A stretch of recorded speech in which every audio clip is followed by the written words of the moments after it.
Hello, you lovely internet people! Today, I'm gonna talk about why there is no better time in this generation to become a PC gamer. PC gaming is probably the best thing you could do for yourself right now. Unless of course you don't want to go through the heartache of drivers and sometimes stuff doesn't work and poor console ports and all that stuff. But in terms of hardware, that's where it is absolutely amazing to be a PC gamer this generation. Well, next, it's hard to say. The 10 series is kind of Pascal and Polaris. Pascal being the NVIDIA thing and Polaris being the AMD thing. When those generations come out, bam, you got the best generation to date. Or at least let me lower this. Or at least it looks like that so far. Where NVIDIA's already released their 10 series, so you got the high-end stuff. And then AMD gonna be pumping out that RX 480, and it's going to be absolutely amazing. If you don't know me that well, I am so into computer hardware. Computer hardware is my bread and butter. Not as in I don't have a job in it, but I have a lot of knowledge about it. That's what I mean. But apparently I don't have knowledge with scripts because I didn't make a script for this video because I don't make scripts yet anyway. Maybe in the future if I want to upgrade quality I'll do scripts, but for now, no scripts. So what am I getting at here? Okay, so like I said, NVIDIA's Pascal GPUs, as in the 1080 and the 1070, have been released. Only the Founders Editions cards, and they are having pricing problems. Currently, they're having some pricing problems. Ooh. And they only have the Founders Editions out, and it's really hard to get the third-party stuff. Let's hope they can fix the supply and whatnot.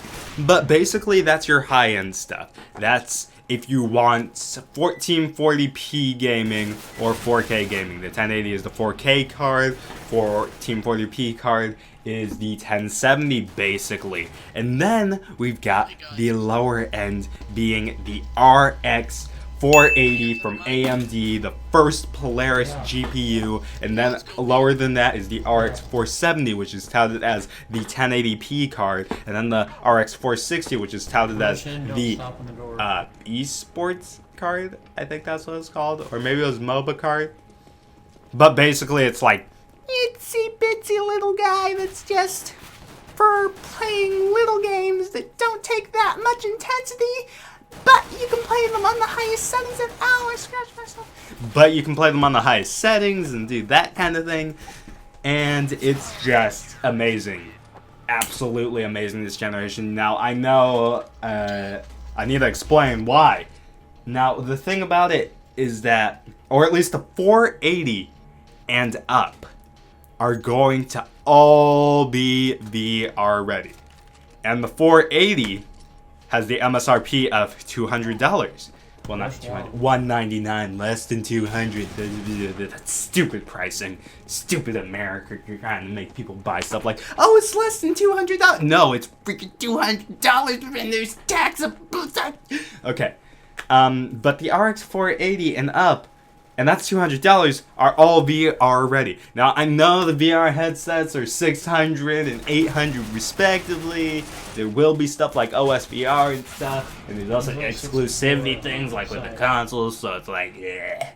But at the same time, you gotta hand it to VR, virtual reality, for being the thing that is pushing graphics cards, pushing them to limits they had never received before. We have been on 28 nanometer cards for either 3 years or 4 years, I forget. And now we've pushed the limits with going with 16 nanometer from NVIDIA, and 14 nanometer with AMD. And that is a massive shift. They can put in smack a ton of transistors into that tiny space. And it is just the biggest jump we have seen in quite a while, and it's very exciting because you got this new genre, VR, and then these guys are already preparing for this new genre.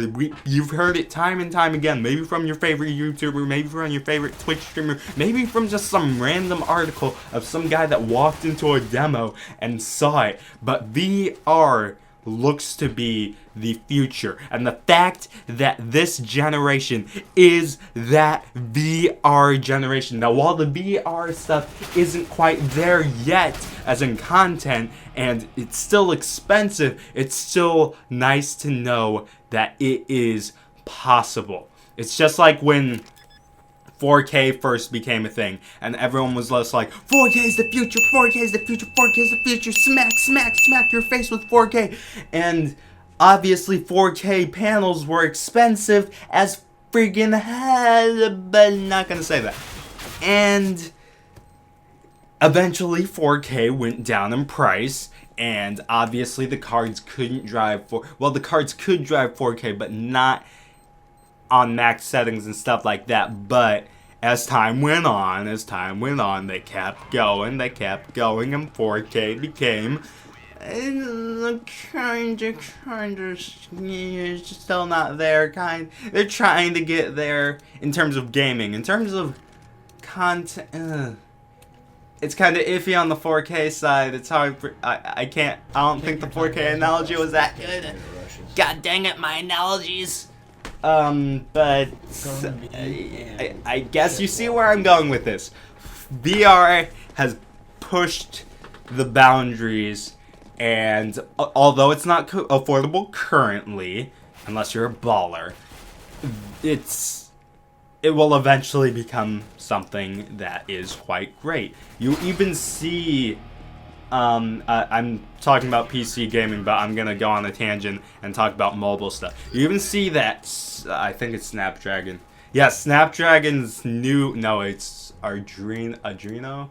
I don't even know how to pronounce that company's name. But the guys that make the mobile ARM processors and stuff, they're even trying to push for VR on the friggin' phones. Phones with VR. The phones are lit. What? How do you even... I can't even grasp it. This is an amazing time to be a tech enthusiast, to be a PC gamer, to be anything. Even the consoles. The consoles are going for VR. You got PSVR, you got whatever Xbox is going to use. Xbox is probably going to use Oculus. But this major shift in gaming and hardware and everything is shifting because of this one central point of virtual reality being the future. And the reason why I tout it as being PC gaming as the better time is because we all know PC Master Race, and that's without a doubt the best VR experience. Without a doubt. Or at least currently. Without a doubt, the best VR experience. I tried the Vive back in... Ooh, when was that? April in the GameStop, and there were only 10 GameStops, and I just happened to get into the good one. And yes, it was phenomenal. I know it was just dev kits and stupid stuff like that, but you can see the potential there. You know, it's unbelievable. So, thank you for listening to my ramblings about PC gaming being a fantastic thing. Like if you like it, dislike if you dislike. Leave a comment letting me know why you like or dislike respectively. And above all, don't forget to subscribe for more content. Maybe like this, maybe not like this, I don't know. And yeah. Comment on what you think about VR and the possibilities, and what you think about PC gaming, and whether they're just a bunch of narcs and elitists and crap, or if they are truly some interesting people. Now that would be a different commentary.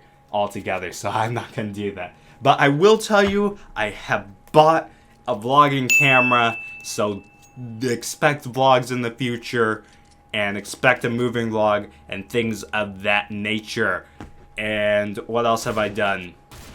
I've done some other stuff, but that would take too long, and I don't want to turn this into an update video, so I will see you all later. That was a terrible... that was a terrible way to end. But bye. Yeah.